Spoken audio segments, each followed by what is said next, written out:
സ്നേഹത്തീരത്തു ഞാനെത്തുമ്പോൾ പ്രിയന്റെ പൊന്മുഖം കണ്ടിടും. ആനന്ദ കണ്ണീർ വീഴ്ത്തിടും പാദത്തിൽ ഞാൻ മുത്തിടും ആണിയേറ്റ പാദങ്ങൾ.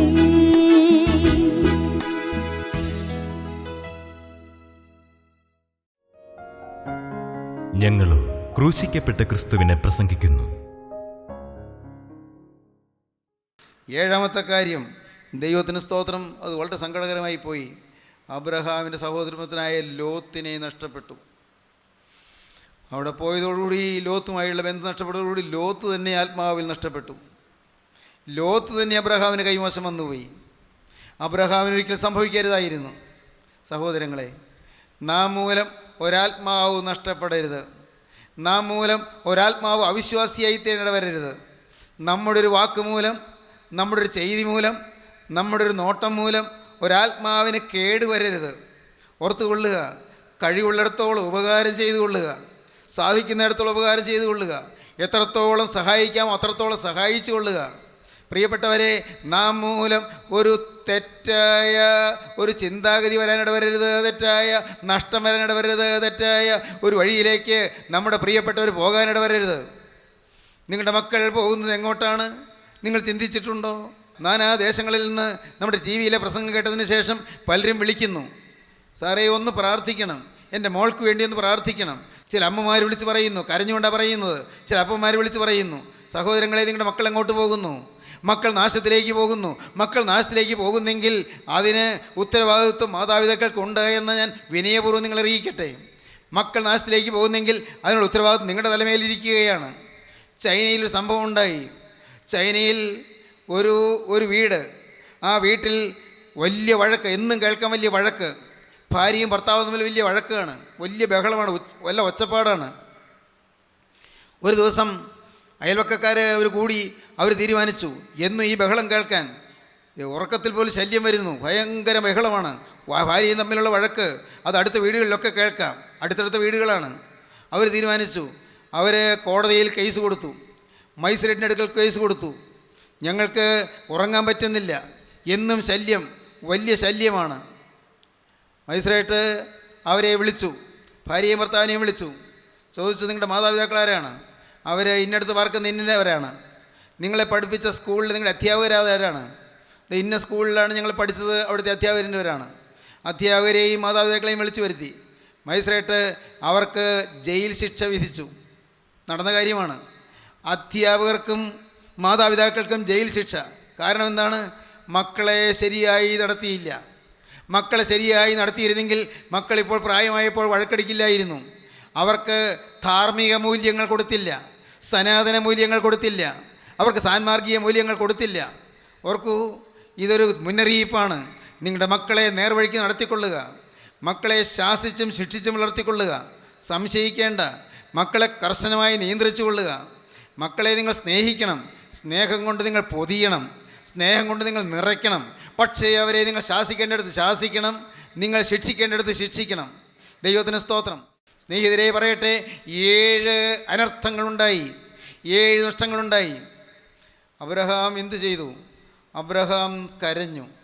അബ്രഹാം അനുദപിച്ചു, കർത്താവേ നഷ്ടം വലുതായി പോയല്ലോ, കർത്താവേ ഞാൻ മൂലം നഷ്ടം വലുതായി പോയല്ലോ, ഞാൻ ഇനി എന്തു വേണ്ടു?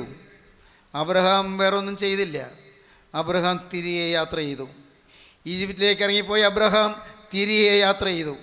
എൻ്റെ സ്നേഹിതരെ, നിങ്ങൾക്ക് നഷ്ടങ്ങൾ പറയാനുണ്ട്, നഷ്ടങ്ങൾ ധാരാളം എണ്ണി പറയാനുണ്ട്. തിരികെ യാത്ര ചെയ്യുക. ഒരിക്കൽ സഞ്ചരിച്ച് പോന്ന അനുഗ്രഹത്തിൻ്റെ ഒരു വഴിയുണ്ട്. ആ വഴിയിലേക്ക് നിങ്ങൾ തിരികെ പോരുക. നാനാ സഭകളിൽ നിന്ന്, വിവിധ സമുദായ വിഭാഗങ്ങളിൽ നിന്ന് നിങ്ങൾ കടന്നു വന്നിട്ടുണ്ട്. നിങ്ങൾക്ക് ഒരു സമർപ്പണമുണ്ട്, നിങ്ങൾക്ക് ദൈവത്തെക്കുറിച്ച് ഒരു മനോബോധ്യമുണ്ട്, ദൈവസന്നിധിയിൽ നിങ്ങൾക്ക് നല്ല സമർപ്പണത്തോടെ ജീവിക്കണമെന്നതായ ഒരു ദാഹമുണ്ട്. നല്ലത്.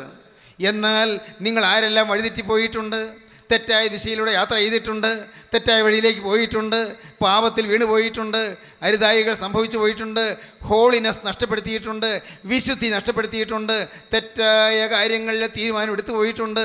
സ്നേഹിത, നീ വിചാരിക്കൂ, ഇപ്പോൾ തന്നെ നിനക്ക് വേണമെങ്കിൽ മടങ്ങി വരാം. നിൻ്റെ ഹൃദയം കൊണ്ട് നിനക്ക് മടങ്ങി വരാം. നിനക്ക് യഥാസ്ഥാനപ്പെടാം. നഷ്ടപ്പെട്ടതെല്ലാം തിരികെ പ്രാപിക്കാം. അബ്രഹാമിന് കുറച്ച് സമയം നഷ്ടപ്പെട്ടു, ശരിയാണ്. അബ്രഹാമിന് വിശുദ്ധി നഷ്ടപ്പെട്ടു, സത്യമാണ്. നഷ്ടങ്ങൾ ഏറെയേറെ വന്നു, ശരിയാണ്. പക്ഷേ അതെല്ലാം റിട്രീവ് ചെയ്യുവാൻ അബ്രഹാമിന് സാധിച്ചു. എല്ലാം തിരിച്ചു കിട്ടുവാൻ അബ്രഹാമിന് സാധിച്ചു. നഷ്ടങ്ങൾ തിരികെ കിട്ടാൻ നിങ്ങൾക്ക് ആഗ്രഹമുണ്ട്. നഷ്ടപ്പെട്ടു പോയ കാലങ്ങൾ തിരികെ കിട്ടാൻ നിങ്ങൾക്ക് ആർക്കെല്ലാം താല്പര്യമുണ്ട്. ദൈവത്തിന് സ്തോത്രം. സഹോദരങ്ങളെ, നിങ്ങളോട് പറയട്ടെ, ജീവനുള്ള ദൈവം, കരുണയുള്ള കർത്താവ് നിങ്ങളുടെ ജീവിതത്തിൽ നഷ്ടപ്പെട്ടതെല്ലാം തിരികെ തരും. കർത്താവേ, ശത്രുവിൻ്റെ കയ്യിൽ നിന്ന് പിടിച്ചു വാങ്ങിയതല്ലേ നാഥ, നീ പൈശാചിൻ്റെ കയ്യിൽ നിന്ന് നീ റാഞ്ചി എടുത്തതല്ലേ കർത്താവേ, ഇനിയും ശത്രു റാഞ്ചി കൊണ്ടുപോകാൻ നീ സമ്മതിക്കരുതേ. ഇനിയും ശത്രു പിടിച്ചു കൊണ്ടുപോകാൻ സമ്മതിക്കരുതേ. ദൈവത്തിന് സ്തോത്രം. അനേകര്, ഈ വാക്കുകളെ കേൾക്കുന്ന അനേകര് ഒരിക്കൽ രക്ഷിക്കപ്പെട്ടവരാണ്, ഒരിക്കൽ തീരുമാനം എടുത്തവരാണ്, ഒരിക്കൽ മാനസാന്തരപ്പെട്ടവരാണ്, ഒരിക്കൽ ദൈവത്തോട് വാക്ക് പറഞ്ഞവരാണ്. എന്നാൽ ഇന്ന് സ്നേഹിത, നിനക്ക് ചില നഷ്ടങ്ങൾ വന്നു പോയിട്ടുണ്ട്. മകളെ, നിനക്ക് ചില നഷ്ടങ്ങൾ വന്നു പോയിട്ടുണ്ട്. ഇന്ന് നീ ഒരു കാര്യം ചെയ്യൂ, നീ മടങ്ങി വരിക. നഷ്ടങ്ങളെല്ലാം നിനക്ക് തിരികെ പ്രാപിക്കാം. നഷ്ടപ്പെട്ട സ്നേഹബന്ധങ്ങൾ തിരികെ പ്രാപിക്കാം. നഷ്ടപ്പെട്ട വിശുദ്ധി തിരികെ പ്രാപിക്കാം. നഷ്ടപ്പെട്ട ബന്ധങ്ങൾ യഥാസ്ഥാനപ്പെട്ട് കിട്ടും. പ്രിയപ്പെട്ടവരെ, നഷ്ടപ്പെട്ട സൗകര്യങ്ങളും നഷ്ടപ്പെട്ട സൗഭാഗ്യങ്ങളും എല്ലാം നഷ്ടപ്പെട്ടതെല്ലാം തിരികെ കിട്ടും. കരുണയുള്ള കർത്താവ് തിരികെ തരാമെന്ന് പറയുന്നു. ദൈവത്തിന് സ്തോത്രം. ചതഞ്ഞ് ഞാൻ ഒടിച്ചു കളയുകയില്ല, പുകയുന്ന തിരി കെടുത്തു കളയുമില്ല എന്ന് കരുണയുള്ള കർത്താവ് കൽപ്പിക്കുന്നു. യേശു ക്രിസ്തു ജനിക്കുന്നതിന് 750 കൊല്ലം മുമ്പ് യെശയ്യാ പ്രവാചകൻ പറഞ്ഞതാണ്, ചതഞ്ഞ് ഒടിച്ചു കളയുകയില്ല, പുകയുന്ന തിരി കെടുത്തു കളയുകയില്ല. ഇന്ന് ഈ വാക്കുകളെ കേൾക്കുമ്പോൾ എൻ്റെ ബഹുമാന്യ സഹോദരങ്ങളെ, നിങ്ങളെ ഒടിച്ചു കളയാൻ കർത്താവിന് ആഗ്രഹമില്ല. നിങ്ങളെ തീ കെടുത്തി കളയുവാൻ കർത്താവിന് ആഗ്രഹമില്ല. പുകഞ്ഞുകൊണ്ടിരിക്കുകയാണ്, തീ ആളി കത്തിക്കാൻ എണ്ണ പകരാമെന്നാണ് കർത്താവ് പറയുന്നത്. ഒടിഞ്ഞു പോയിരിക്കുകയാണ്, ഒടിഞ്ഞെടുത്ത് ഒരു ഊന്ന് തന്ന് നിന്നെ ചേർച്ചയായി നിർത്താമെന്ന് കർത്താവ് പറയുന്നു. ദൈവത്തിന് സ്തോത്രം. നിനക്കിന്ന് വിട്ടുകൊടുക്കാൻ മനസ്സുണ്ടോ? ഒരു കാര്യം മാത്രം ചെയ്താൽ മതി. ഒന്നും നീ ചെയ്യണ്ട, 10 പൈസ നീ മുടക്കണ്ട, നീ സഭ മാറണ്ട, സമുദായം മാറണ്ട, നിന്റെ പള്ളി മാറണ്ട. ഒരു കാര്യം മാത്രം ചെയ്താൽ മതി. നിന്റെ ഹൃദയം ക്രിസ്തുവിന് കൊടുക്കുക. കർത്താവേ, തെറ്റുപറ്റിപ്പോയി, നഷ്ടങ്ങൾ വന്നുപോയി, അബദ്ധങ്ങൾ സംഭവിച്ചു പോയി, എൻ്റെ ജീവിതത്തിൽ പിന്മാറ്റം വന്നുപോയി. നാഥ, എനിക്കൊരു പ്രാവശ്യത്തേക്ക് നീ മാപ്പ് തരികയില്ലയോ? ഒരു പ്രാവശ്യത്തേക്ക് നീ എനിക്ക് ക്ഷമ തരികയില്ലയോ? ഒരു പ്രാവശ്യത്തേക്ക് നീ എന്നെ സ്വീകരിക്കുകയില്ലയോ? കർത്താവേ, ഇന്ന് നീ എന്നെ സ്വീകരിച്ചു എന്നുള്ള ഒരു ഉറപ്പ് എനിക്ക് തന്നാൽ ഇന്ന് ഞാൻ എൻ്റെ കർത്താവിനോട് പറയുകയാണ്, എൻ്റെ ആയുസ് എന്നേക്കും നിൻ്റേത് മാത്രമായിരിക്കും. ഹല്ലേലൂയ. എൻ്റെ ആയുസ് എന്നേക്കും എൻ്റെ യേശുവിൻ്റേത് മാത്രമായിരിക്കും. ദൈവത്തിന് സ്തോത്രം. അബ്രഹാം തിരികെ പോന്നു. അബ്രഹാം മിസ്രൈമിൽ തിരികെ പോന്നു. സാറായിയെ തിരികെ കിട്ടി, സ്വന്തം ഭാര്യയെ തിരികെ കിട്ടി. ഫറവോൻ്റെ അരമനയിൽ നിന്ന് ഫറവോൻ്റെ ആ വാക്കുകൾ കേട്ടുകൊണ്ട്, ശകാര വാക്കുകൾ കേട്ടുകൊണ്ട് അബ്രഹാം തലകുനിച്ച്, അബ്രഹാം ലജ്ജിതനായി തലകുനിച്ച് ഫറവോൻ്റെ കൊട്ടാരത്തിൽ നിന്ന് ഭാര്യയെയും കൂട്ടിക്കൊണ്ടുപോന്നു. അബ്രഹാം തിരികെ യാത്ര ചെയ്തു. ബേഥേലിലെത്തി. He return to Bethel, he return to the house of God. ദൈവത്തിൻ്റെ ഭവനത്തിലേക്ക് തിരികെ എത്തി. ദൈവത്തിന് സ്തോത്രം. ദൈവഭവനത്തിലേക്ക് നിങ്ങൾക്ക് തിരികെ വരാം. ദൈവസന്നിധിയിലേക്ക് നിങ്ങൾക്ക് തിരികെ വരാം. ദൈവ കരുണയിലേക്ക് നിങ്ങൾക്ക് തിരികെ വരാം. ദൈവം കരുണയുള്ളവനാണ്, നിങ്ങളെ സ്വീകരിക്കും. ദൈവത്തിന് സ്തോത്രം. അതുകൊണ്ടല്ലേ നമ്മൾക്ക് ഇന്ന് ജീവിക്കുന്നതല്ലേ? അതുകൊണ്ടല്ലേ ദൈവം ദീർഘക്ഷമയായതുകൊണ്ടല്ലേ നാം നിൽക്കുന്നത്? ദൈവത്തിന് സ്തോത്രം. ദൈവത്തിൻ്റെ വലിയ നാമം മഹത്വപ്പെടട്ടെ. ദൈവത്തിന് സ്തോത്രം. 1980 തോന്നുന്നു, ഒരു വലിയ സ്കൂട്ടർ ആക്സിഡൻ്റ് ഉണ്ടായി എനിക്ക്. ഞാൻ കോളേജിലേക്ക് പോരുകയായിരുന്നു. ഒരു ലോറി വന്ന് ഇടിച്ചു. എനിക്കാ തെറ്റ്, ലോറിക്കല്ല. ഞാൻ അല്പം ഒരു കുഴി ഒഴിവാക്കി അല്പം വലത്തോട്ട് മാറിപ്പോയി. ലോറി വന്ന് ഇടിച്ചു. 1.5 മാസം ഈ മെഡിക്കൽ മിഷൻ ഹോസ്പിറ്റലിൽ കിടന്നു. ദൈവത്തിന് സ്തോത്രം. ഞാൻ ഓർക്കുന്നു, അന്ന് തീരേണ്ടതായിരുന്നു. ഈ ഇടിക്കുന്നത് ഞാൻ നേരിട്ട് കാണുകയാണ്. കാരണം പിന്നെ രക്ഷയില്ല, മാറ്റാനൊക്കെയില്ലെന്നും അറിയാം. ആ സമയത്ത് പെട്ടെന്ന് ഉള്ളിൽ കൂടെ പോയത് തീർന്നല്ലോ എന്നാണ്. തീർന്നല്ലോ എന്ന്. ദൈവത്തിന് സ്തോത്രം. അന്ന് 80 തീർന്നു പോകേണ്ട ജീവിതം. കോളേജിന് 3-ാം നിലയിലേക്ക് കയറാൻ പറ്റില്ല. 3-ാം നിലയിലെ ക്ലാസ്സുകളുണ്ട്. ഞാൻ അന്ന് 3-ാം നിലയിലേക്ക് പോകാൻ പറ്റാത്തതുകൊണ്ട്, 2-ാം നിലയിൽ 3 നിലയിൽ കയറാൻ പറ്റാത്തതുകൊണ്ട് ഞാൻ 1.5 മാസം കഴിഞ്ഞിട്ട് ഞാൻ കോളേജിൽ വന്നത്. കാരണം എൻ്റെ പോർഷൻ തീർക്കണമല്ലോ പരീക്ഷയ്ക്ക് മുമ്പ്. അതുകൊണ്ട് ഞാൻ കോളേജിൽ വന്ന് കാറ് കോളേജിൻ്റെ വരാന്തിയോട് ചേർത്ത് നിർത്തും. എൻ്റെ ക്ലാസ്സുകളെല്ലാം താഴത്തെ നിലയിലേക്ക് കൊണ്ടുവന്നു. എല്ലാ ക്ലാസ്സുകളും ഒന്നൊന്നായി ഓരോ അവറും ഞാൻ ചെന്ന് ആ കാറിൽ നിന്ന് ഞാൻ ചടന്തി ചെന്ന് ക്ലാസ്സിലെടുത്ത് ഞാൻ തിരികെ കാറിൽ കയറി വേഗം വീട്ടിൽ പോയിക്കൊണ്ടിരുന്നു. ദൈവത്തിന് സ്തോത്രം. അന്ന് തീരേണ്ടതായിരുന്നു ജീവിതം. എൻ്റെ കരുണയുള്ള കർത്താവ് ആയുസ് നീട്ടി തന്നു. എനിക്ക് നിങ്ങളോടൊരു വാക്ക് ചോദിക്കാനുണ്ട്. ആയുസ് നീട്ടി കിട്ടിയവരാരെല്ലാം ഇവിടെ ഉണ്ട് ഇല്ലേ? തലമാറി കിടത്തിയവരല്ലേ, തീർന്നെന്ന് വിചാരിച്ചതല്ലേ, അവസാനിച്ചെന്ന് വിചാരിച്ചതല്ലേ, ഈ രോഗം മാറുകയില്ലെന്നല്ലേ വിചാരിച്ചത്, ഇനി രക്ഷപ്പെടുകയില്ലെന്നല്ലേ വിചാരിച്ചത്, എല്ലാം എഴുതി കെട്ടി എല്ലാം പൂർത്തീകരിച്ച് എല്ലാം തീർത്തു വെച്ചതല്ലായിരുന്നോ? ഓർത്തു നോക്കൂ. എന്നാൽ കർത്താവ് ആയുസ് നീട്ടിത്തന്നു. മോളെ, നിനക്ക് കർത്താവ് ആയുസ് നീട്ടി തന്നുകൊണ്ട് നീ ഇന്നിവിടെ വന്നിരിക്കുന്നു. യൗവനക്കാരാ, യേശുവിൻ്റെ കരുണ നിനക്ക് ആയുസ് നീട്ടി തന്നുകൊണ്ട് നീ ഇന്നിവിടെ ജീവിക്കുന്നു. ദൈവത്തിന് സ്തോത്രം. ദൈവത്തിൻ്റെ വലിയ നാമം മഹത്വപ്പെടട്ടെ. ഏതെല്ലാം ആക്സിഡൻറ്റിലൂടെ വന്നവരുണ്ട്, ഏതെല്ലാം മഹാവ്യാധികളിലൂടെ കടന്നു വന്നവരുണ്ട്, ഏതെല്ലാം പ്രതിസന്ധികൾ അതിജീവിച്ച് വന്നവരുണ്ട്, ഏതെല്ലാം പ്രശ്നങ്ങളിലൂടെ കടന്നു വന്നവരുണ്ട്. എല്ലാം യേശു നാം അറിഞ്ഞില്ല. യേശു നമ്മളെ കൈക്ക് പിടിച്ചത്. ഞാൻ ഹോസ്പിറ്റൽ ബെഡിൽ കിടക്കുമ്പോൾ ദൈവത്തിൻ്റെ പരിശുദ്ധാത്മാവ് ഒരു ദർശനം തന്നു. ദൈവത്തിന് സ്തോത്രം. എന്നെ പിശാച് എറിഞ്ഞ് വീഴിച്ചപ്പോൾ മാലാഖമാർ ഓടി വന്ന് എന്നെ കോരിയെടുത്തു എന്ന്. ദൈവത്തിന് സ്തോത്രം. ഞാൻ അത്ഭുതത്തോടെ ഓർക്കുന്നു.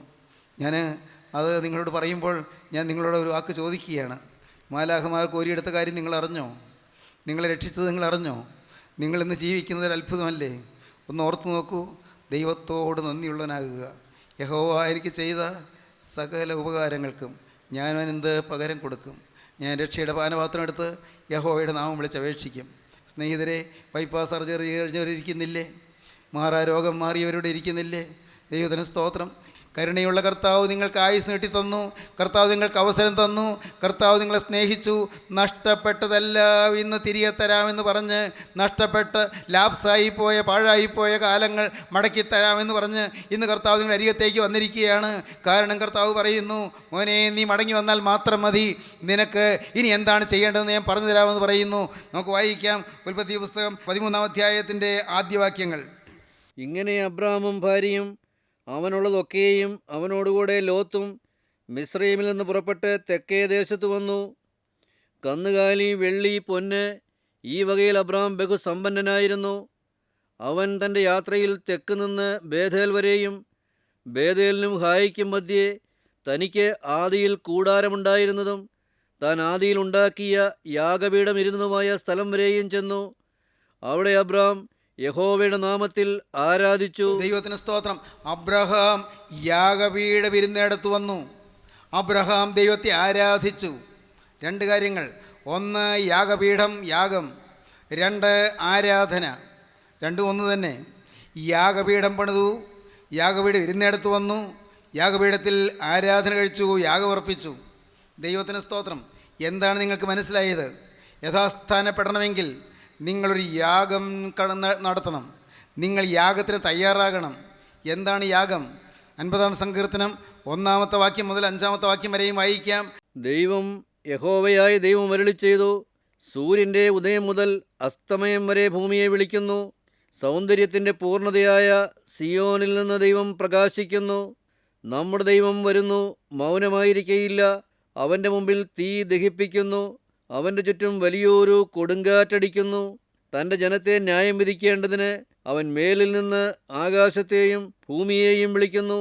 യാഗം കഴിച്ച് എന്നോട് നിയമം ചെയ്തവരായ എൻ്റെ വിശുദ്ധന്മാരെ എൻ്റെ അടുക്കൽ കൂട്ടുവീൻ. യാഗം കഴിച്ച് എന്നോട് നിയമം ചെയ്തവരായ എൻ്റെ വിശുദ്ധന്മാർ എൻ്റെ അടുക്കൽ കൂട്ടുവീൻ. ദൈവം വിളിക്കുകയാണ്. എൻ്റെ വിശുദ്ധന്മാർ യാഗം കഴിച്ച് എന്നോട് നിയമം ചെയ്യുക, യാഗം കഴിക്കുക. എന്തെല്ലാമാണ് യാഗം കഴിക്കേണ്ടത്? എൻ്റെ സ്വയത്തെ യാഗം കഴിക്കണം, എൻ്റെ ജഡത്തെ യാഗം കഴിക്കണം, എൻ്റെ ലോകസ്നേഹത്തെ യാഗം കഴിക്കണം.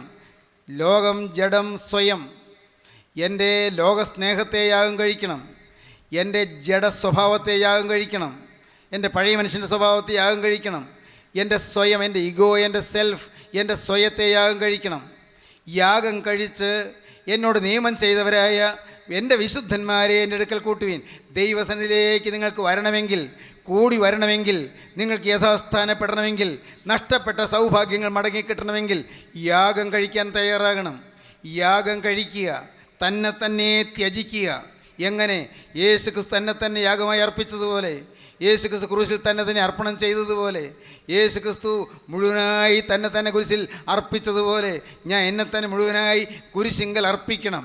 ദൈവത്തിന് സ്തോത്രം. യേശുവിൻ്റെ പാദപീഠത്തിൽ അർപ്പിക്കണം. പറയുമ്പോൾ നിങ്ങൾക്ക് മനസ്സിലാകാൻ പ്രയാസമൊന്നുമില്ല, നിങ്ങൾക്ക് മനസ്സിലാകാവുന്നതേ ഉള്ളൂ. സ്നേഹിതരെ, നിങ്ങൾ ചിന്തിക്കൂ, ഞാൻ യാഗം കഴിച്ചുവോ? ഇനി എൻ്റേതായൊരു അഭിപ്രായമില്ല എന്ന് നിങ്ങൾക്ക് തീരുമാനം വന്നുവോ? ഇനി ഞാനില്ല, യേശു മാത്രം. അപ്പോസ്തലനായ പൗലോസ് ഗലാത്യ ലേഖനം 2-ാം വാക്യത്തിൽ പറഞ്ഞു, ഞാൻ ക്രിസ്തുവിനോടുകൂടെ ക്രൂശിക്കപ്പെട്ടിരിക്കുന്നു, ഇനി ജീവിക്കുന്നത് ഞാനല്ല, ക്രിസ്തു അത്രേ എന്നിൽ ജീവിക്കുന്നു. ഞാൻ ക്രിസ്തുവിനോട് ക്രൂശിക്കപ്പെട്ടിരിക്കുന്നു. എൻ്റെ സെൽഫ് ക്രൂശിക്കപ്പെട്ടു, എൻ്റെ സ്വയം ക്രൂശിക്കപ്പെട്ടു. എന്നെ ആരും കാണണ്ട, എന്നെ ആരും അറിയണ്ട, എനിക്ക് സ്വന്തം ഒരു അഭിപ്രായം വേണ്ട, സ്വന്തം താല്പര്യം വേണ്ട, സ്വന്തം ഇച്ഛ വേണ്ട. പറയാൻ എളുപ്പമാണ്, പക്ഷേ അനുഭവിക്കാൻ വളരെ പ്രയാസമാണ്. എൻ്റേതെല്ലാം താഴെ വയ്ക്കുന്നു. എൻ്റെ മനസ്സിലുണ്ടായിരുന്ന ചിന്തകൾ, എൻ്റെ മനസ്സിലുണ്ടായിരുന്ന ആഗ്രഹങ്ങൾ, എനിക്കുണ്ടായിരുന്ന ആത്മീയം പോലും താഴെ വയ്ക്കുന്നു. എനിക്കുള്ള ആത്മീയ ശുശ്രൂഷകൾ താഴെ വയ്ക്കുന്നു. എനിക്കുള്ള ആത്മീയ അനുഗ്രഹങ്ങൾ താഴെ വയ്ക്കുന്നു. എനിക്കുള്ള നന്മകളെന്ന് ഞാൻ കരുതുന്നതെല്ലാം താഴെ വയ്ക്കുന്നു. എൻ്റെ തിന്മകൾ മാത്രമല്ല, എൻ്റെ നന്മകളും താഴെ വയ്ക്കുന്നു. എൻ്റേതായിട്ടുള്ളതെല്ലാം ഞാൻ താഴെ വയ്ക്കുന്നു. പ്രിയപ്പെട്ടവരെ, നിങ്ങൾക്ക് മനസ്സിലാകുന്നു, സെൽഫ് താഴെ വയ്ക്കണം, സ്വയം താഴെ വയ്ക്കണം, ഇഗോ തകരണം. എൻ്റെ ഇഗോ തകരാതെ യേശുക്രിസ്തുവിൽ വസിക്കാൻ സാധിക്കുകയില്ല. എൻ്റെ ഇഗോ ഇന്നും എനിക്കൊരു തടസ്സമാണ്. ഇന്നും ഞാൻ തികഞ്ഞവനായില്ല, ഇന്നും ഞാൻ മുഴുവനായി തീർന്നിട്ടില്ല. എനിക്കറിയാം ഇഗോ ഇന്നും പ്രബലമാണ് എന്ന്, എൻ്റെ ഇഗോ ഇന്നും ശക്തമാണ് എന്ന്. ഈ ഇഗോ തകരാതെ എൻ്റെ യേശുവിനിൽ പ്രസാദിക്കാൻ സാധിക്കുകയില്ല എന്ന്. സഹോദരങ്ങളെ, എൻ്റെ ചില പദ്ധതികളുണ്ട്, എൻ്റെ ചില അഭിപ്രായങ്ങളുണ്ട്, എൻ്റെ ചില ആവശ്യങ്ങളുണ്ട്, എൻ്റെ ചില ആഗ്രഹങ്ങളുണ്ട്, എൻ്റെ ചില പ്ലാനുകളുണ്ട്. അതുപോലെ തന്നെ നടന്നില്ലെങ്കിൽ എൻ്റെ ഉള്ളിൽ അല്പം ഒരു നീറ്റിൽ വരുന്നു, എൻ്റെ ഉള്ളിൽ അല്പം ഒരു പ്രയാസം വരുന്നു, ചിലപ്പോൾ ഒരു അസഹിഷ്ണുത വരുന്നു, ചിലപ്പോൾ ഒരു അസഹ്യത വരുന്നു, ഇൻടോളറൻസ് വരുന്നു. പ്രിയപ്പെട്ടവരെ, അങ്ങനെ വരുമ്പോൾ മനസ്സിനൊരു ആകെ ഒരു അസ്വസ്ഥത. ദൈവത്തിന് സ്തോത്രം. അപ്പോഴാണ് ഞാൻ പെട്ടെന്ന് ഞെട്ടിപ്പോകുന്നത്, കർത്താവേ, എൻ്റെ സ്വയം തീർന്നില്ലല്ലോ, സ്വയം പ്രബലമാണല്ലോ, അതുകൊണ്ടാണല്ലോ ഈ അസഹ്യത വന്നത്, അതുകൊണ്ടാണല്ലോ ഈ അസഹിഷ്ണുത വന്നത്. കർത്താവെ ക്ഷമിക്കണമേ. പിന്നെയും പ്രാർത്ഥിക്കുന്നു. അപ്പോൾ കർത്താവ് കൃപയാൽ ക്ഷമിച്ചു തരുന്നു. ദൈവത്തിന് സ്തോത്രം. ഇത് പൂർണ്ണമായി മാറിക്കിട്ടണം. നിങ്ങൾക്ക് മനസ്സിലാകുന്നുണ്ടോ ഞാൻ പറയുന്നത്? എൻ്റേതെല്ലാം താഴെ വയ്ക്കണം. എൻ്റെ സുഖങ്ങൾ, എൻ്റെ ഇഷ്ടങ്ങൾ, എൻ്റെ താല്പര്യങ്ങൾ, എൻ്റെ അഭിനിവേശങ്ങൾ എല്ലാം താഴെ വയ്ക്കണം. ഞാൻ ക്രിസ്തുവിനോടുകൂടെ ക്രൂശിക്കപ്പെട്ടിരിക്കുന്നു, ഇനി ജീവിക്കുന്നത് ഞാനല്ല, ക്രിസ്തു അത്രേ എന്നിൽ ജീവിക്കുന്നു. ഹല്ലേലൂയ, ദൈവത്തിന് സ്തോത്രം. പിന്നെ അപ്പോസ്തലൻ പറഞ്ഞു, ക്രിസ്തു യേശുവിനുള്ളവർ ജഡത്തെ അതിൻ്റെ രാഗമോഹങ്ങളോടെ ക്രൂശിച്ചിരിക്കുന്നു. ജഡത്തെ ക്രൂശിക്കണം, സ്വയത്തെ ക്രൂശിക്കണം, ജഡത്തെ ക്രൂശിക്കണം. ജഡം, ദ ഓൾഡ് ഹ്യൂമൻ ബീയിങ്, പഴയ മനുഷ്യൻ, ദി ഓൾഡ് നേച്ചർ ഓഫ് മാൻ, പഴയ മനുഷ്യൻ്റെ സ്വഭാവം, പഴയ മനുഷ്യൻ്റെ പ്രകൃതി. ജഡമെന്ന് പറഞ്ഞാൽ ഒരു ശരീരം എന്നല്ല. The old human being, the old nature, പഴയ മനുഷ്യൻ, പഴയ ആളത്വം മരിക്കണം. പഴയ ആളത്വം, ജഡം മരിക്കണം, ജഡം ക്രൂശിക്കപ്പെടണം. ക്രിസ്തുയേശുവിനുള്ളവർ ജഡത്തെ അതിൻ്റെ രാഗമോഹങ്ങളോടെ ക്രൂശിച്ചിരിക്കുന്നു. ദൈവത്തിന് സ്തോത്രം. പ്രിയപ്പെട്ടവരെ, മൂന്നാമത്തെ കാര്യം എന്താണ്? എനിക്ക് യേശുക്രിസ്തുവിൻ്റെ കുരിശിലല്ലാതെ പ്രശംസിപ്പാനിട വരരുത്. അവനാൽ ലോകം എനിക്കും ഞാൻ ലോകത്തിനും ക്രൂശിക്കപ്പെട്ടിരിക്കുന്നു. ഗലാത്യ ലേഖനം 6:14, ഞാൻ ക്രിസ്തുവിനോട് ക്രൂശിക്കപ്പെട്ടിരിക്കുന്നു, ഇനി ജീവിക്കുന്നത് ഞാനല്ല, ക്രിസ്തു അത്രയിൽ ജീവിക്കുന്നു. ഗലാത്യർ 2:24, ദൈവത്തിന് സ്തോത്രം. ഗലാത്യർ 5-ാം അധ്യായത്തിൽ പറയുന്നു, ക്രിസ്തുയേശുവിനുള്ളവർ ജഡത്തെ അതിൻ്റെ രാഗമോഹങ്ങളുടെ ക്രൂശിച്ചിരിക്കുന്നു. ഗലാത്യർ 6:14 പറയുന്നു, എനിക്കോ നമ്മുടെ കർത്താവായ യേശുക്രിസ്തുവിൻ്റെ ക്രൂശിലല്ലാതെ പ്രശംസിപ്പാനിടവരരുത്. എനിക്കോ നമ്മുടെ കർത്താവായ യേശുക്രിസ്തുവിൻ്റെ കുരിശിലല്ലാതെ പ്രശംസിപ്പാനിടവരരുത്. അവനാൽ ലോകമെനിക്കും ഞാൻ ലോകത്തിനും ക്രൂശിക്കപ്പെട്ടിരിക്കുന്നു. അവനാൽ ലോകം എനിക്കും ഞാൻ ലോകത്തിനും ക്രൂശിക്കപ്പെട്ടിരിക്കുന്നു. ലോകത്തിൽ, ലോകസ്നേഹത്തിൽ ഞാൻ മരിച്ചവനായിത്തീരുന്നു. എന്നെ ആരും അറിയണ്ട, ലോകത്തിൽ എനിക്കൊന്നും വേണ്ട, എനിക്കെൻ്റെ യേശു മതി. സത്യം നിങ്ങൾക്ക് മനസ്സിലാകുമോ? യേശു മതി എന്ന് വിചാരിച്ചാൽ നിനക്ക് വേണ്ടതെല്ലാം യേശു തരും. ദൈവത്തിന് സ്തോത്രം. എനിക്കെൻ്റെ യേശു മതി എന്ന് നിങ്ങൾ വിചാരിച്ചാൽ നിങ്ങൾക്ക് എന്തെല്ലാം വേണമോ? നിങ്ങൾക്ക് രോഗസൗഖ്യം വേണമോ? യേശു തരും. നിങ്ങൾക്ക് ആരോഗ്യം വേണമോ? യേശു തരും. നിങ്ങൾക്ക് സമ്പത്ത് വേണമോ? യേശു തരും. നിങ്ങൾക്ക് ജോലി വേണമോ? യേശു തരും. ദൈവത്തിന് സ്തോത്രം. നിങ്ങൾക്ക് എന്തെല്ലാം വേണം? യേശു തരും. ഇന്ന് നിങ്ങൾക്കൊന്ന് ചോദിക്കാമോ, കർത്താവേ, എനിക്ക് വേണ്ടത് എൻ്റെ യേശുവിനെയാണ്, യേശുവിൻ്റെ സ്നേഹമാണ്, അതാണ് എനിക്ക് വേണ്ടത്. ഗോകുൽത്തായിൽ കാണിച്ചു തന്ന സ്നേഹം, എനിക്ക് വേണ്ടി ചങ്കു തുറന്ന സ്നേഹം, എനിക്ക് വേണ്ടി തിരക്തം ഊറ്റിയ സ്നേഹം. കർത്താവേ, എനിക്കതാണ് വേണ്ടത്. നിങ്ങൾക്കിപ്പോൾ പറയാൻ തോന്നുന്നുണ്ടോ? കർത്താവിൻ്റെ കാര്യം പറയാൻ തോന്നുന്നുണ്ടോ? കർത്താവേ, എനിക്കിതിൻ്റെ സ്നേഹം വേണം, എനിക്കിതിൻ്റെ ഹൃദയം വേണം. ദൈവത്തിന് സ്തോത്രം. എനിക്കിതിൻ്റെ സ്വഭാവം വേണം. ഹല്ലേലൂയ, ദൈവത്തിന് സ്തോത്രം. എനിക്കിതിൻ്റെ സ്വഭാവം വേണം. കർത്താവേ, ഞാൻ ഒരുപാട് കേട്ടിട്ട് കാര്യമില്ലല്ലോ, ഞാൻ എഴുന്നേൽക്കുന്നതിന് മുമ്പ് അത് അനുഭവിച്ചുകൊണ്ട് എഴുന്നേൽക്കണം. നിൻ്റെ സ്വഭാവം എനിക്ക് തരണമേ, നിൻ്റെ സ്നേഹം എനിക്ക് തരണമേ, നിൻ്റെ ഹൃദയം എനിക്ക് തരണമേ. യേശുവിൻ്റെ ഹൃദയത്തിന് വേണ്ടി ആരെല്ലാം വാഞ്ചിക്കുന്നുണ്ട്, യേശുവിൻ്റെ മനസ്സുള്ളവരാകാൻ ആരെല്ലാം ആഗ്രഹിക്കുന്നുണ്ട്. ഉയർന്ന ചിന്താഗതിയാണ് നിങ്ങൾ വിചാരിക്കേണ്ട. അതാണ് ക്രിസ്തീയത്വം. അതിൽ കുറഞ്ഞൊന്നും ക്രിസ്തീയമല്ല. പ്രിയപ്പെട്ടവരെ, നിങ്ങൾ വിശ്വസിക്കൂ. യേശുവിൻ്റെ സ്വഭാവം പ്രാപിക്കുക, യേശുവിൻ്റെ ഹൃദയം പ്രാപിക്കുക, യേശുവിൻ്റെ മനസ്സുള്ളവരാകുക, യേശുവിന് അതേ പ്രകൃതിയുള്ളവരായി തീരുക, യേശുവിന് അതേ ഛായയുള്ളവരായി തീരുക, യേശുവിൻ്റെ വിശുദ്ധ ജനമായി തീരുക. യഹോവ ദൈവമാം വിശുദ്ധ ജാതി നാം, അവൻ അവകാശമാം ജനം നാം. ദൈവത്തിന് സ്തോത്രം. പ്രിയപ്പെട്ടവരെ, ഈ ഭാഗ്യാവസ്ഥയിലേക്ക് വരാൻ നിങ്ങൾക്ക് താല്പര്യമുണ്ടോ? എങ്കിൽ ഇപ്പോൾ യേശു ക്രിസ്തുവിന് തൃക്കരം നിങ്ങളുടെ തലമേൽ വയ്ക്കും. യേശു നിങ്ങളെ അനുഗ്രഹിക്കും. യേശു നിങ്ങൾക്ക് സമാധാനം തരും. യേശു നിങ്ങളുടെ കുടുംബത്തിൽ ഹാർമണി തരും. യേശു നിങ്ങളുടെ കുടുംബത്തിൽ സൗഖ്യം തരും. യേശു നിങ്ങളുടെ ശരീരത്തിൽ രോഗശമനം തരും. യേശു നിങ്ങൾക്ക് ശാന്തി തരും. നിങ്ങളുടെ കുടുംബം ഐശ്വര്യമുള്ളതായി തീരും. നിങ്ങളുടെ മക്കൾ അനുഗ്രഹിക്കപ്പെട്ടവരായി തീരും. തലമുറയായി നിങ്ങളുടെ മക്കൾ അനുഗ്രഹിക്കപ്പെട്ടവരായി തീരും. ദൈവത്തിന് സ്തോത്രം. തലമുറകളിലേക്ക് പടർന്നു കയറുന്ന ഐശ്വര്യത്തിൻ്റെയും അനുഗ്രഹത്തിൻ്റെയും വിധാതാക്കളായി നിങ്ങൾ മാറും. നിങ്ങൾ ദൈവത്തിൻ്റെ പ്രിയമക്കളായി തീരും. നിങ്ങളിൽ നിന്നുകൊണ്ട് ദൈവം ഈ ലോകത്തിൽ അത്ഭുതങ്ങൾ പ്രവർത്തിക്കും. പ്രിയപ്പെട്ടവരെ, ഇപ്പോൾ നിങ്ങൾ ദൈവത്തിനായി നിങ്ങളെ തന്നെ സമർപ്പിക്കുവീൻ. യേശുവിൻ്റെ ഒരു വാക്ക് പറയുവീൻ. എൻ്റെ കർത്താവേ, ഇതുവരെയും നാഥ ഞാൻ യാഗം അർപ്പിച്ചവനല്ലായിരുന്നു, ഇതുവരെയും ഞാൻ യാഗം കഴിച്ചില്ലായിരുന്നു. യേശുവേ, നീ കുരിശിൽ നിന്നെ തന്നെ യാഗമായി അർപ്പിച്ചതുപോലെ ഞാനിതാ തൃപ്പാദികൾ എന്നെ തന്നെ യാഗമായി അർപ്പണം ചെയ്യുന്നു. എൻ്റെ ഭാവിയെ ഏൽപ്പിക്കുന്നു, എൻ്റെ ആയുസ്സിനെ ഏൽപ്പിക്കുന്നു. ഇനിയുള്ള ഓരോ സെക്കൻഡും യേശുവിന് മാത്രം വേണ്ടിയുള്ളതാണ്. ഇനിയുള്ള ഓരോ നിമിഷവും യേശു ക്രിസ്തുവിന് മാത്രം വേണ്ടി ഞാനിതാ വേർതിരിക്കുന്നു. It is completely devoted to Christ. കർത്താവേ, ഇത് മുഴുവനായി യേശുവിനെ ഡിവോട്ട് ചെയ്യുന്നു, യേശുവിനായി മുഴുവനായി വേർതിരിക്കുന്നു. ഇപ്പോൾ നിന്റെ തൃക്കരം എൻ്റെ തലമേലൊന്ന് വെക്കുമോ? പ്രാർത്ഥിക്കൂ പ്രിയപ്പെട്ടവരെ. നിന്റെ ആണിപ്പാടുള്ള കരം എൻ്റെ തലമേലൊന്ന് വെക്കണമേ. നിന്റെ തൃക്കരം എൻ്റെ തലമേൽ വെച്ച് രക്തത്താൽ എന്നെ ഒന്ന് കഴുകണമേ. കഴിഞ്ഞകാല പാപങ്ങൾ മാറ്റി നഷ്ട സൗഭാഗ്യങ്ങൾ തിരികെ തരണമേ. നഷ്ടപ്പെട്ടു പോയ നല്ല കാലങ്ങൾ തിരികെ തരണമേ. നഷ്ടപ്പെട്ടു പോയി പാഴായിപ്പോയ സമയങ്ങൾ തിരികെ തരണമേ. നഷ്ടപ്പെട്ടു പോയ വിശുദ്ധി തിരികെ തരണമേ. നഷ്ടപ്പെട്ടു പോയ സ്നേഹം തിരികെ തരണമേ. നഷ്ടപ്പെട്ടു പോയ സമാധാനം തിരികെ തരണമേ. നഷ്ടപ്പെട്ടതെല്ലാം തിരികെ തരുന്ന നിത്യ രക്ഷകനായ മിശിഹാ തമ്പുരാനെ, ഇപ്പോൾ നിന്റെ കുരിശിൻ ചുവട്ടിലേക്ക് ഞാൻ വന്ന് അഭയപ്പെട്ടുകൊണ്ട് യാചിക്കുന്നു.